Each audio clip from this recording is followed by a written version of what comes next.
भलेंगे चिराग पासवान, भलेंगे चिराग पासवान, साथी भंडार में चिराग पासवान, धन्यवाद, धन्यवाद उठाकर।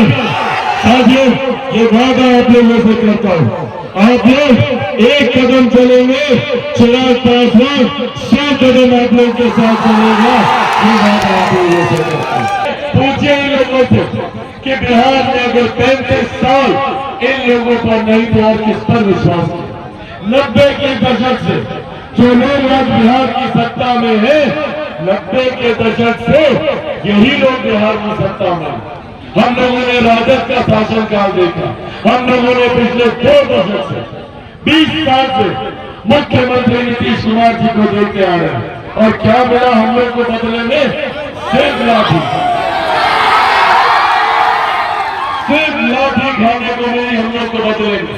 जब जब शिक्षक सड़क पर उतरे, लाठी चलाई गई, छात्र सड़क पर उतरे, लाठी चलाई गई, अभ्यर्थी अपने अधिकारों के सड़क पर उतरे, लाठी चलाई गई, महिलाओं पे, बुजुर्गों पे, किसानों पे, मजदूरों पे सिर्फ लाठी चलाने का काम मुख्यमंत्री नीतीश कुमार जी ने किया।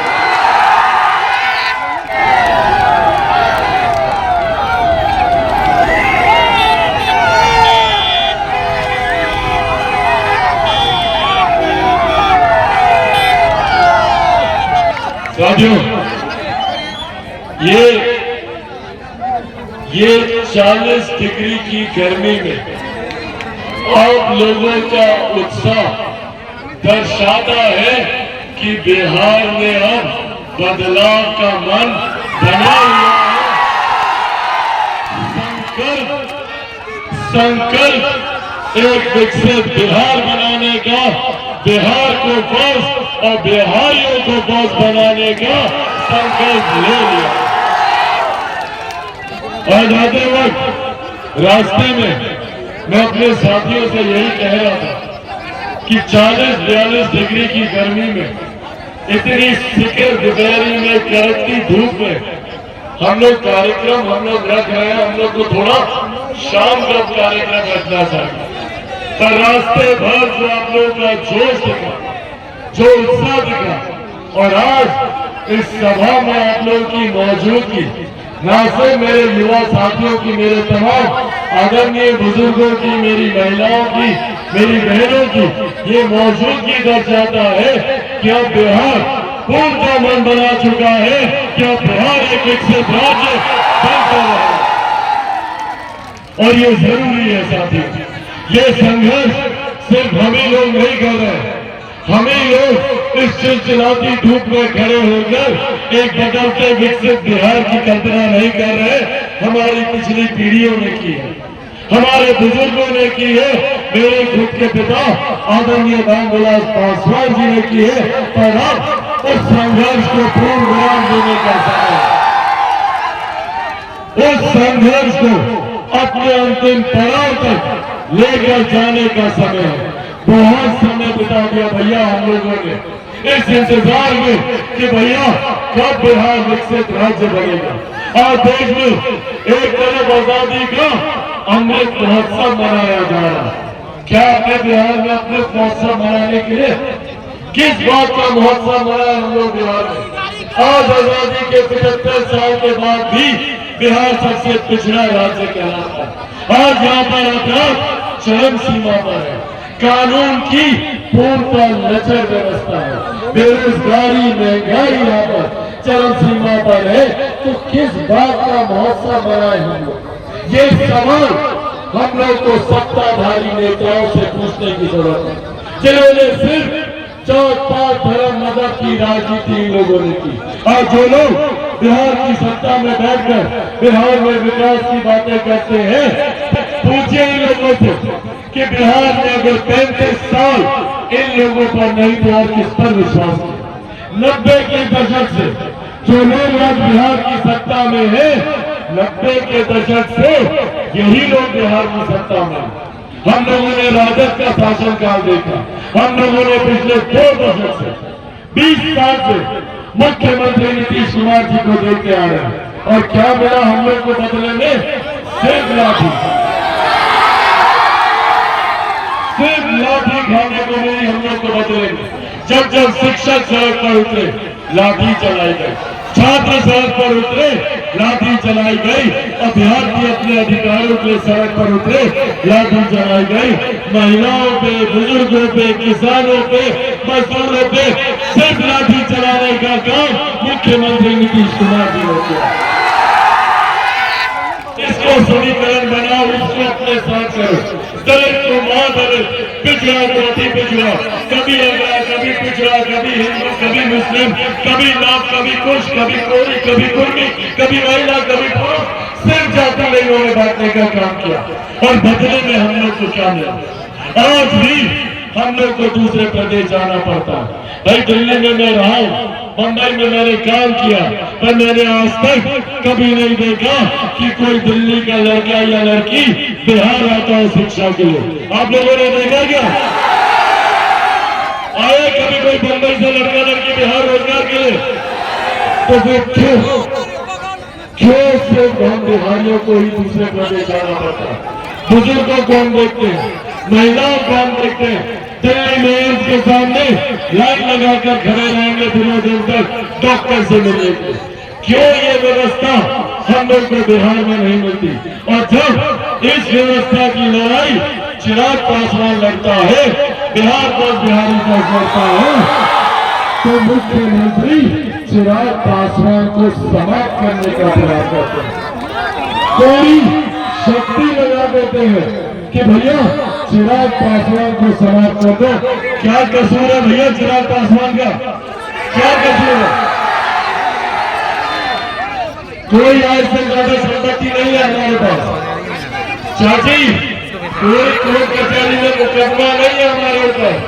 हमारा कसूर से इतना है कि हम आप लोगों के सम्मान की लड़ाई लड़ रहे हैं, हम युवाओं की लड़ाई लड़ रहे हैं, हम किसानों की लड़ाई लड़ रहे हैं, हम मजदूरों की लड़ाई लड़ रहे हैं, हम बेहतर शिक्षा की बात कर रहे हैं, बिहार में ही रोजगार देने की बात कर रहे हैं, उद्योग खोलने की बात कर रहे हैं। बस यही कसूर है और इसके लिए चिराग पासवान को समाप्त करो। कैसे करेंगे भैया? जब कुछ मिला नहीं हमारे खिलाफ तो षड्यंत्र रचा गया कि चिराग पासवान के परिवार को तोड़ दो, चिराग पासवान टूट जाएगा, नहीं टूटा। फिर इन्होंने सोचा कि चिराग पासवान को इसकी पार्टी से निकाल के बाहर फेंक दो, चिराग पासवान टूट जाएगा, नहीं टूटा। फिर इन्होंने मेरी मां, मेरी बूढ़ी नानी के साथ हमारा समाज सड़क पर दिखा दिया, ये सोच है कि चिराग पासवान टूट जाएगा, नहीं टूटा चिराग पासवान।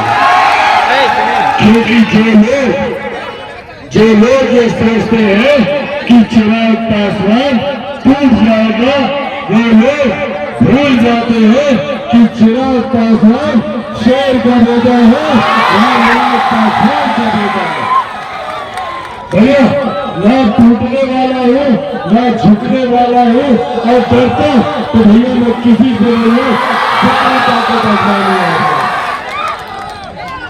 एक संकल्प के साथ निकला हूँ, सर पे कफन बांध के निकला हूँ कि जब तक बिहार को बिहारियों को दोस्त नहीं बनाऊंगा, मैं भी चैन की सांस नहीं लूंगा, ये वादा करते हैं।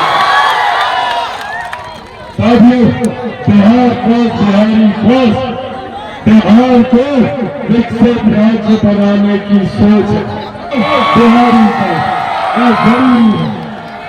जरूरी है बिहार को बिहारी फर्स्ट का धरातल तय करना। और यही आग्रह करने आज आप लोग के बीच आया हूं।